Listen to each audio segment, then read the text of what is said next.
हरियाणा विद्यालय शिक्षा विभाग द्वारा प्रसारित किए जा रहे इस उपग्रह शैक्षिक प्रसारण में मैं नितिका, प्रवक्ता हिंदी, आप सभी का हार्दिक स्वागत करती हूँ, अभिनंदन करती हूँ। आज की प्रस्तुति बहुत ही रोचक है। आलो अंधारी बहुत ही रोचक और प्रेरक प्रसंग है। इस प्रस्तुति को तैयार करवाने में डॉक्टर योगेश वासिष्ठ जी की अहम भूमिका रही है। उन्हीं के कुशल मार्गदर्शन से आज आपके समक्ष मैं इस प्रस्तुति को लाने में सक्षम हुई हूँ। आज तेजी से बदलती इस दुनिया में बच्चों को कुछ ऐसा भी पढ़ने को मिलना चाहिए जो उन्हें पाठ्यपुस्तक की एकरसता और बोझ से बाहर निकाले।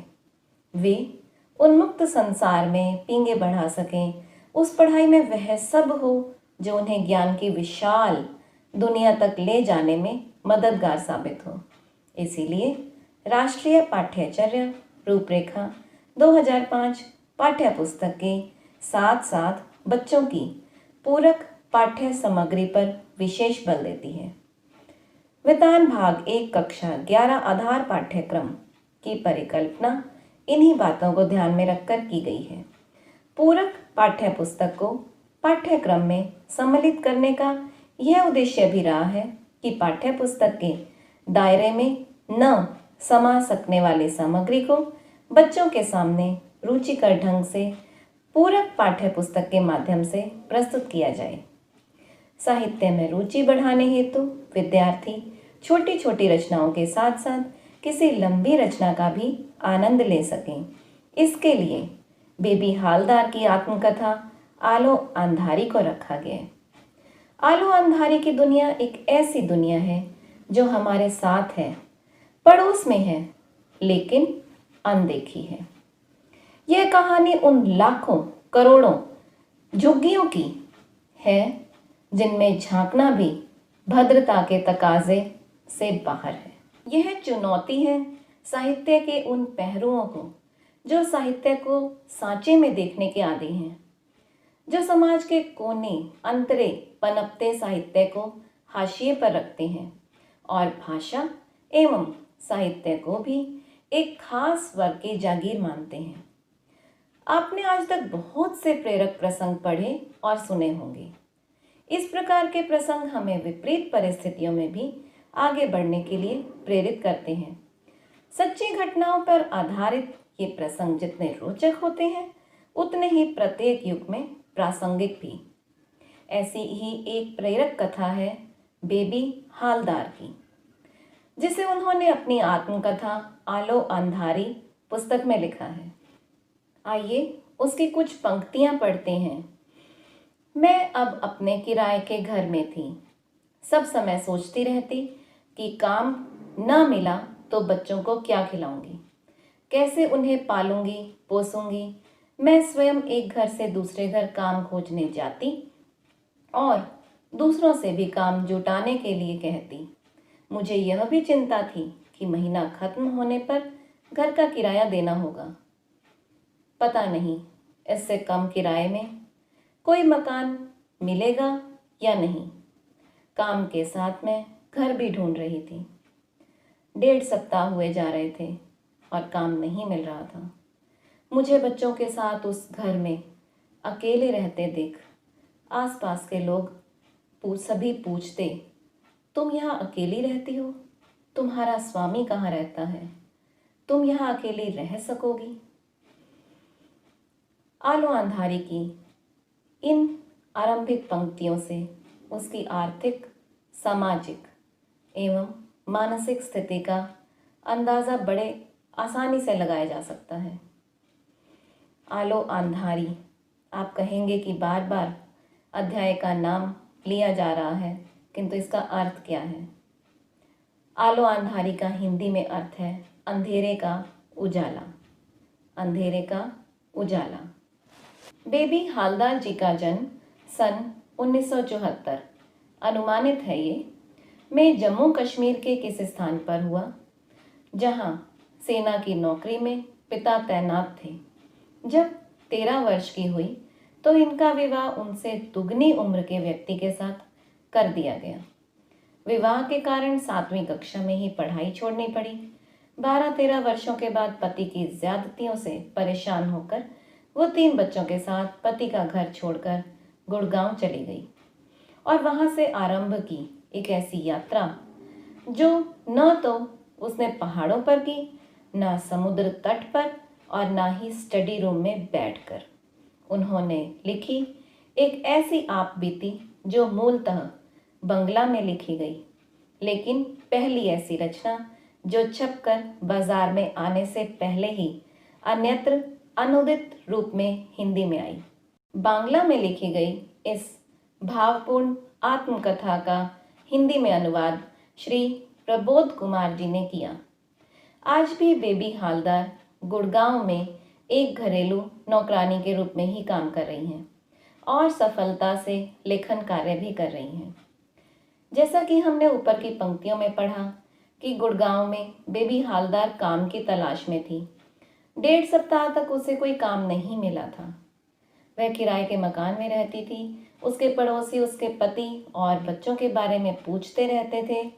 बेमतलब की पूछताछ चलती ही रहती थी, परंतु वे उनकी बातों की ओर ध्यान नहीं देती थी। एक मेम साहब की कोठी में काम करते हुए बेबी का परिचय एक सुनील नाम के व्यक्ति से हुआ। सुनील 30 से 32 वर्ष का था और वह मोटर चलाता था। वह बेबी को काम दिलाने के लिए एक मकान मालिक के पास ले गया। मकान मालिक भले व्यक्ति लगते थे। अगले दिन उन्होंने बेबी को घर का सारा काम समझा दिया।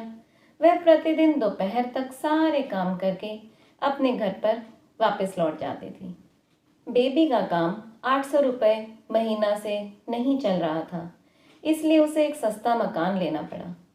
इस मकान का किराया तो 500 रुपये महीना था, किंतु मकान की अन्य बहुत सी परेशानियां थी।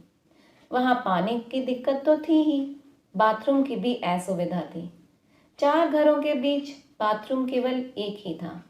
इस कारण से सुबह शौच के लिए भी बहुत परेशानी होती थी। शौच के लिए बाहर भी जाना पड़ता था। इन सब कारणों से लेखिका यानी कि बेबी हालदार बहुत परेशान थी। उसके मकान मालिक की पत्नी भी उसे बेमतलब की पूछताछ करती रहती थी। इस कारण से वो इस मकान में बिल्कुल भी खुश नहीं थी। मालिक ने बेबी से कहा, तुम भी मुझे मेरे बेटों की तरह तातुश से अभिप्राय है पिताजी। उसके बेटे उन्हें तातुश बुलाते थे, तो तुम भी मुझे मेरे बेटों की तरह तातुश कहकर बुलाया करो। एक दिन तातुश को पता चला कि बेबी ने मकान बदल लिया है। तातुश ने बेबी से पूछा, क्या नए किराए के मकान में बाथरूम वगैरह है या नहीं? बेबी चुप रही। फिर उन्होंने कहा कि ऊपर एक बाथरूम है, तुम चाहो तो यहाँ से नहा धोकर निपट कर जा सकती हो। अब बेबी को बाथरूम की सुविधा मिल गई थी, मगर मकान से संबंधित और भी अनेक परेशानियां थी। एक दिन तातुश के पूछने पर उसने बताया कि वह 6ठी-7वीं तक पढ़ी है। अगले दिन तातुश के पूछने पर बेबी ने कई बंगला कवियों जैसे रविंद्रनाथ ठाकुर, काजी नजरुल इस्लाम, शरद चंद्र, सत्येंद्र दत्त, सुकुमार राय आदि के नाम बता दिए। तब उन्होंने बंगला लेखिका तस्लीमा नसरीन की एक पुस्तक आमार मेये बेला देते हुए कहा कि वह इस पुस्तक को घर जाकर पढ़े। कुछ दिनों बाद तातुश ने उसे एक पेन और कॉपी भी दी और ये कहा कि तुम्हें अपने जीवन की जितनी भी बातें याद आए उन्हें इस कॉपी पर लिखते जाना। बेबी को बहुत प्रसन्नता हुई, लेकिन उसे समझ नहीं आ रहा था कहाँ से शुरू करूं।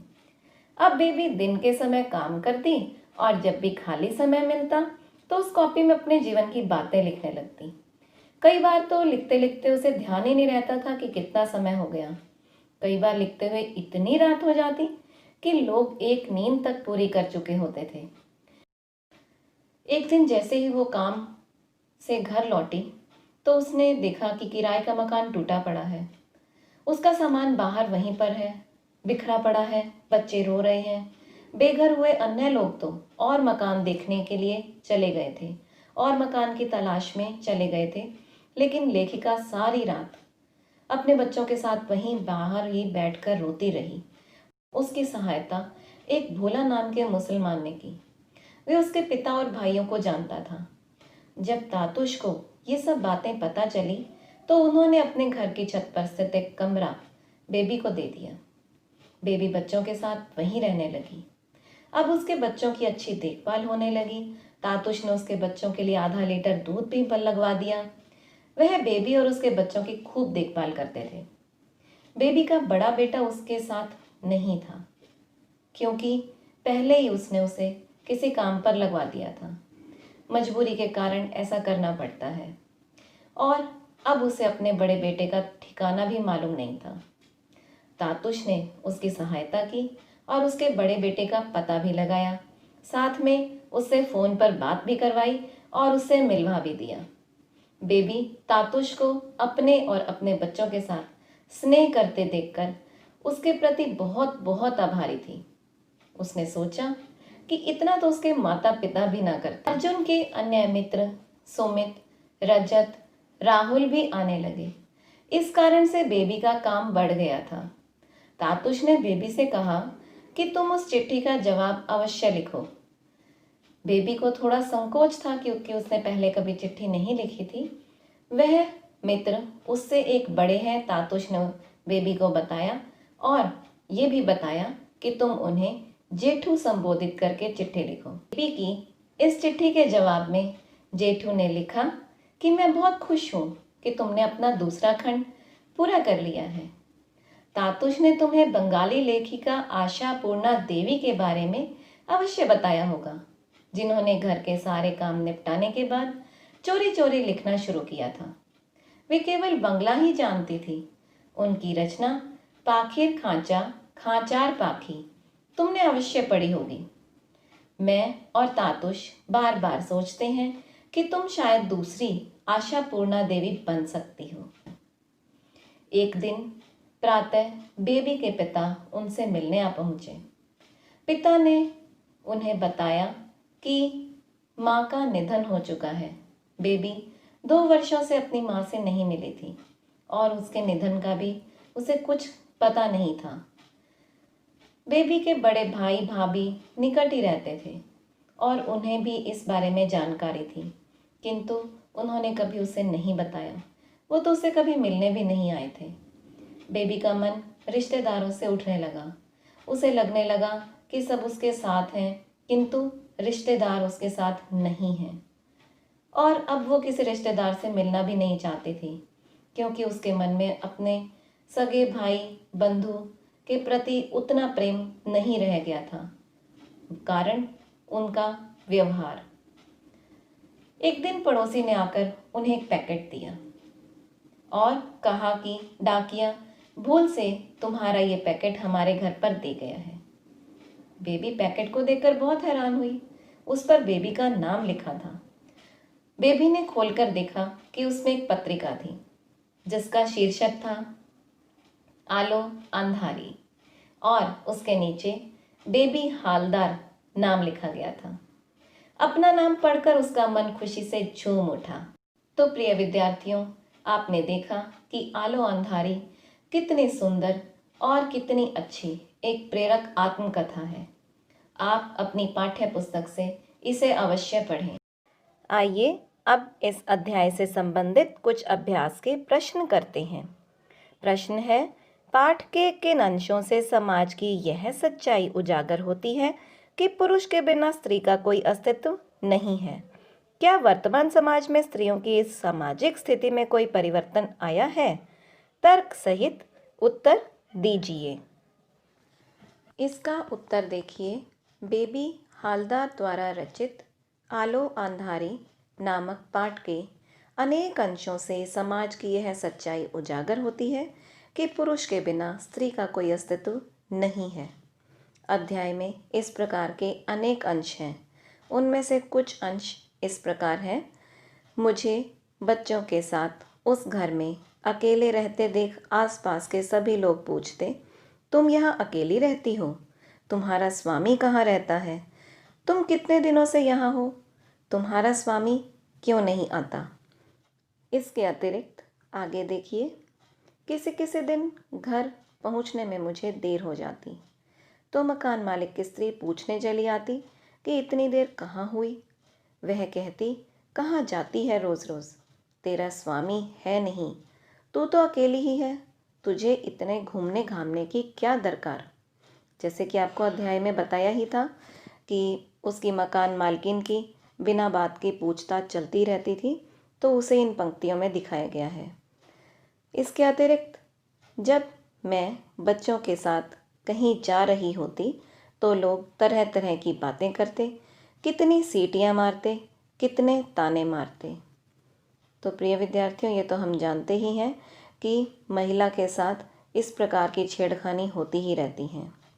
आगे देखिए, उसकी अर्थात मकान मालिक के बड़े बेटे की बातों से यह साफ हो गया था कि मैं यदि उसके कहने पर चलूँगी तो उस घर में रह सकूँगी, नहीं तो नहीं। मैंने सोचा कि यह क्या इतना सहज है, घर में कोई मर्द नहीं है तो क्या मुझे हर किसी की कोई भी बात माननी होगी। आदि आदि पाठ के इन अंशों के अतिरिक्त और भी बहुत से अंश हैं जिनसे समाज की ये सच्चाई उजागर होती है कि पुरुष के बिना स्त्री का कोई अस्तित्व नहीं है। वैसे तो वर्तमान समाज में स्त्रियों की सामाजिक स्थिति में काफ़ी परिवर्तन हुआ है।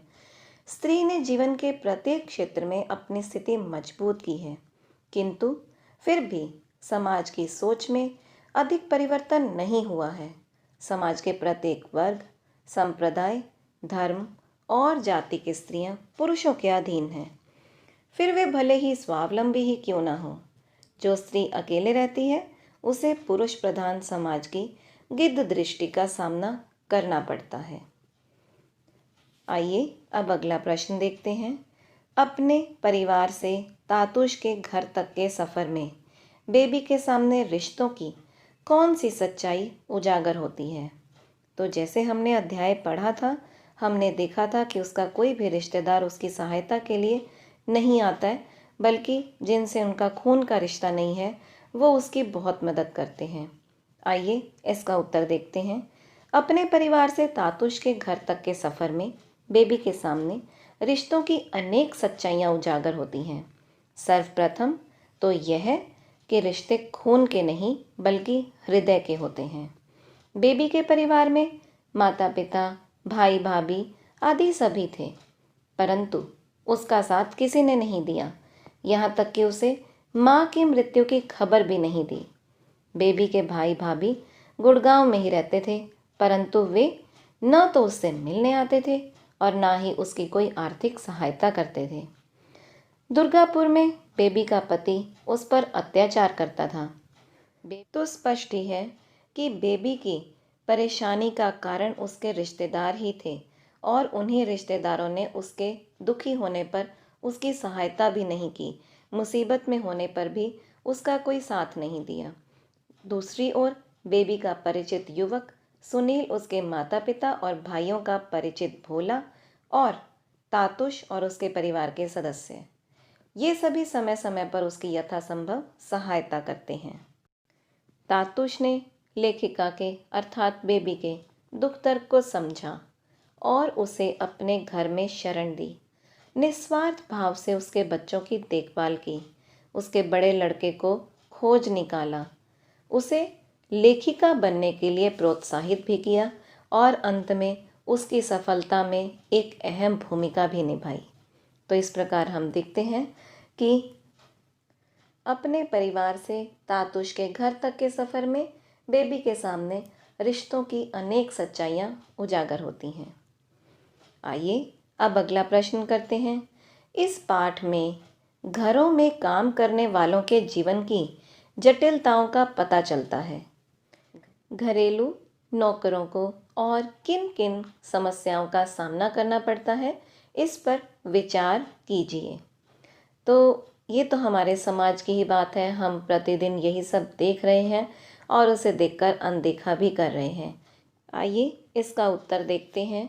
बेबी हालदार एक घरेलू नौकरानी है और उसने अपनी आत्मकथा में अपने जीवन की अनेक जटिलताओं को प्रस्तुत किया है।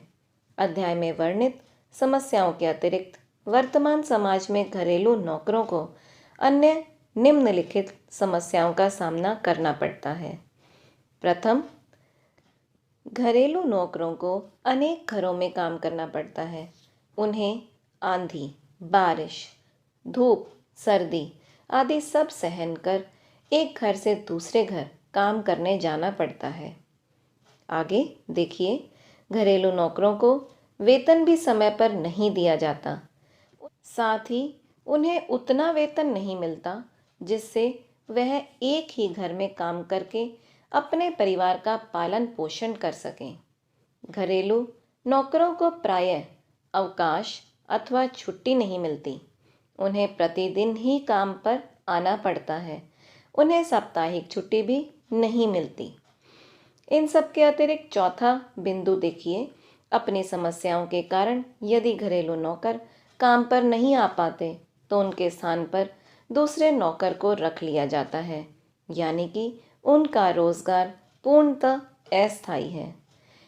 इन सब के अतिरिक्त नौकरी पर चोरी के आरोप लगना, मालिक की डांट को सहन करना, बच्चों की शिक्षा का प्रबंध न कर पाना, काम के घंटे निर्धारित न होना, बीमार होने पर चिकित्सा सुविधा न मिलना, हर समय अपने मालिक को खुश रखने का प्रयास करना, गंदे वातावरण में भी अपना जीवन खुशी खुशी से जीना आदि उनके जीवन की अनेक समस्याएं हैं। उनका जीवन अनेक समस्याओं से भरा हुआ है। प्रिय विद्यार्थियों, यहाँ पर आपको जो भी उत्तर बताए जा रहे हैं, आपके लिए ये आवश्यक नहीं है कि आप इन्हीं उत्तर को याद करें और लिखें। आप अपनी सूझबूझ से अपने उत्तर स्वयं भी बना सकते हैं। हम सभी इस समाज का हिस्सा हैं और हमारे समक्ष ही घरेलू नौकर काम करते हैं, तो आप उनकी समस्याओं से अच्छी तरह से परिचित भी हैं। आप अपनी सूझबूझ से भी ये उत्तर लिख सकते हैं। आइए अब अगला प्रश्न करते हैं। आलो अंधारी रचना बेबी की व्यक्तिगत समस्याओं के साथ साथ कई सामाजिक मुद्दों को समेटे है। किन्हीं दो प्रमुख समस्याओं पर अपने विचार प्रकट कीजिए। तो प्रिय विद्यार्थियों, हमने इस अध्याय का सार तो किया ही है। उसके अतिरिक्त जब आप इस पुस्तक को पढ़ेंगे अथवा इस अध्याय को पढ़ेंगे तो ये सभी उत्तर आप स्वयं भी लिख सकते हैं। जैसे कि हमें पता ही है, बाल विवाह हुआ था बेबी का और छोटी सी उम्र में उनके 3 बच्चे भी हो गए। तो इन सब के अतिरिक्त आलो अंधारी में बेबी हालदार की अनेक व्यक्तिगत समस्याओं को प्रस्तुत किया गया है, जैसे पति की ज्यादतियों को सहन करना, पति के अत्याचारों से तंग आकर गृह त्याग, अकेले 3 बच्चों का पालन पोषण करना, समाज में अकेले रहने के कारण नारी पर आने वाली अनेक मुसीबतों का सामना करना, गरीब लोगों के आवास की समस्या, सार्वजनिक शौचालयों के अभाव की समस्या, प्रवासी मजदूरों की समस्या, नारी शोषण की समस्या आदि आदि। यहाँ हम आपके समक्ष केवल 2 प्रमुख समस्याओं, जैसा कि प्रश्न में कहा गया है कि 2 प्रमुख समस्याओं पर अपने विचार व्यक्त कीजिए, तो हम वही लिख रहे हैं। इसके अतिरिक्त समस्याएं तो बहुत हैं। प्रथम जिन समस्याओं पर हम विचार कर रहे हैं उनमें प्रथम है अकेली रह रही महिला की स्थिति। यह पुरुष प्रधान समाज किसी स्त्री के अकेले रहने पर उसकी मदद करने की अपेक्षा उसे और अधिक परेशान करता है। अकेले रहने वाली स्त्री चाहे परित्यक्ता, विधवा अथवा अविवाहित हो, उसे पुरुषों द्वारा आसान शिकार ही समझा जाता है। उसकी प्रत्येक गतिविधि पर समाज की कड़ी नज़र रहती है। उसकी व्यक्तिगत स्वतंत्रता समाप्त हो जाती है। अन्य विवाहित स्त्रियां भी उसे संदेह की दृष्टि से देखती हैं और उस पर आक्षेप करती हैं, अर्थात स्त्री ही स्त्री की दुश्मन हो जाती है। परंतु यह परिस्थिति समाज की घटिया मानसिकता का ही परिचय देती है। प्रत्येक पुरुष एवं नारी का कर्तव्य बनता है कि किन्हीं कारणों से अकेली रहने वाली स्त्री की यथासंभव सहायता करें। आइए अब दूसरी समस्या को पढ़ते हैं। निर्धन परिवारों के आवास की समस्या। आवास की समस्या तो आज के समय में निर्धन परिवारों के लिए बहुत बहुत बढ़ती ही जा रही है। घरेलू कामकाज करने वालों के सामने आवास की एक बहुत बड़ी समस्या है। उन्हें झुग्गी झोपड़ी में रहना पड़ता है, जहाँ चारों ओर गंदगी एवं बदबू होती है और शौच के लिए भी बहुत परेशान होना पड़ता है।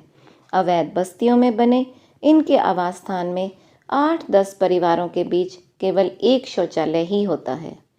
घरों में भी दम घोटू वातावरण होता है। तो आपने देखा कि आलो अंधारी में बेबी हालदार की व्यक्तिगत समस्याओं के साथ साथ समाज में भी फैली अनेक समस्याओं को दिखाया गया है। आइए अब अगला प्रश्न करते हैं। तुम दूसरी आशापूर्णा देवी बन सकती हो। जेठू का यह कथन रचना संसार के किस सत्य को उद्घाटित करता है? आइए इसका उत्तर देखते हैं। तुम दूसरी आशापूर्णा देवी बन सकती हो।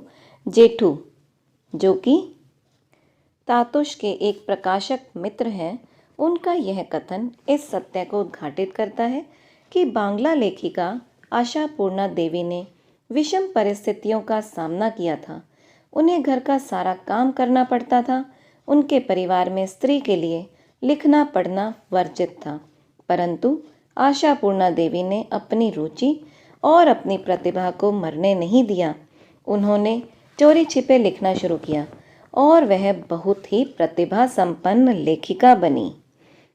बेबी हालदार को भी अपने जीवन में बहुत सी समस्याओं का सामना करना पड़ा, परंतु तातुष एवं अन्य लोगों की प्रेरणा से उन्होंने अपनी आत्मकथा लिखी, जो अनेक भाषाओं में अनुदित भी हुई।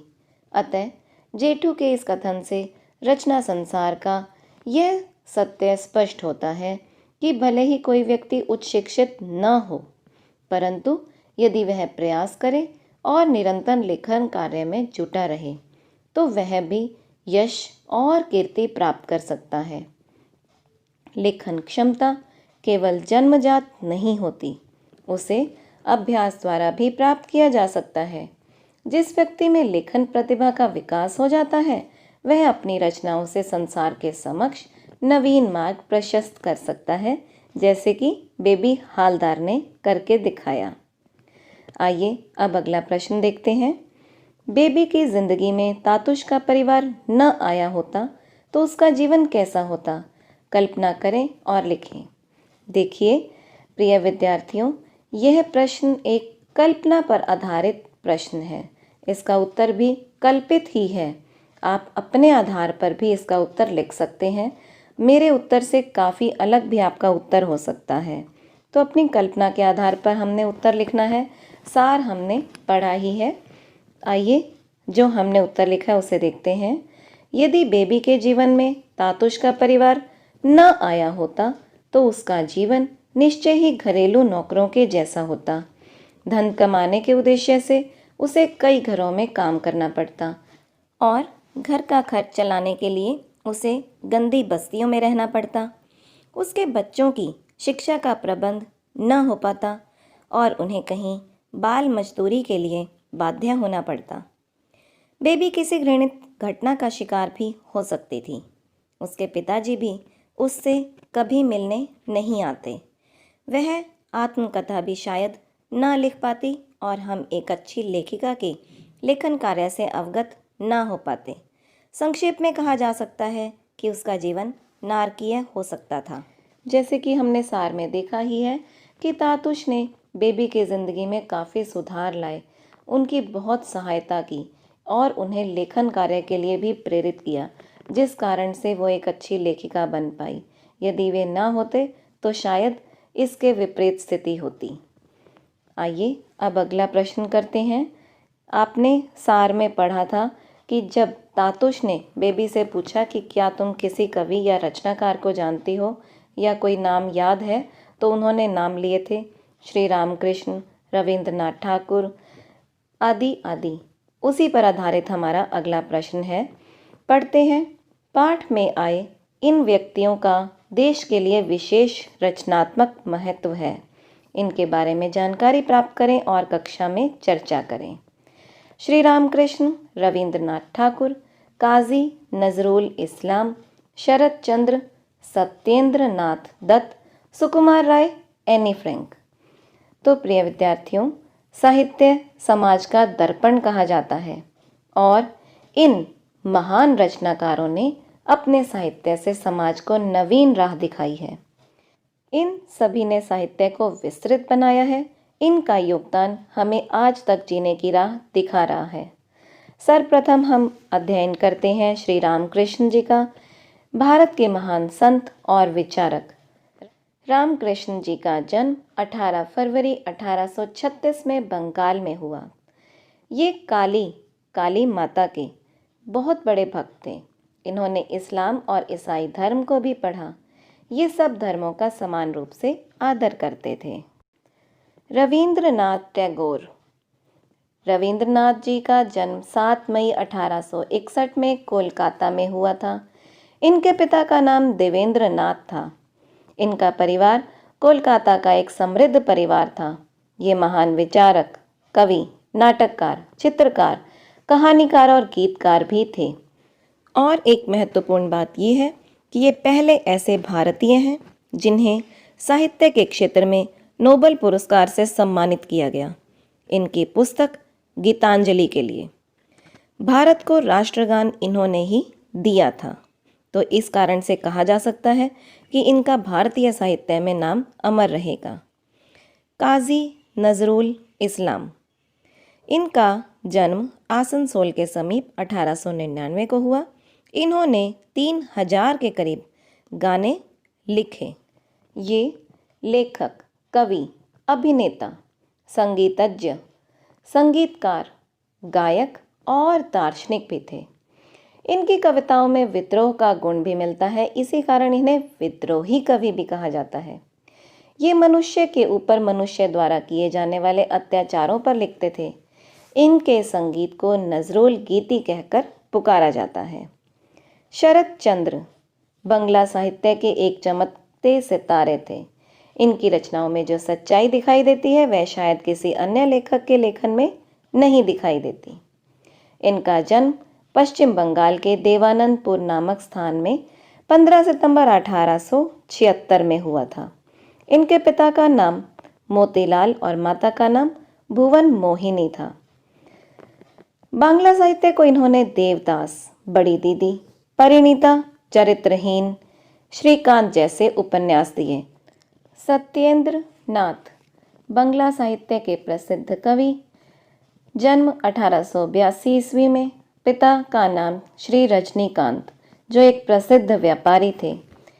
ये बंगाली पत्रिका भारती के लिए कविताएं लिखते थे। इनकी कविताओं ने बंगला साहित्य को बहुत समृद्ध किया।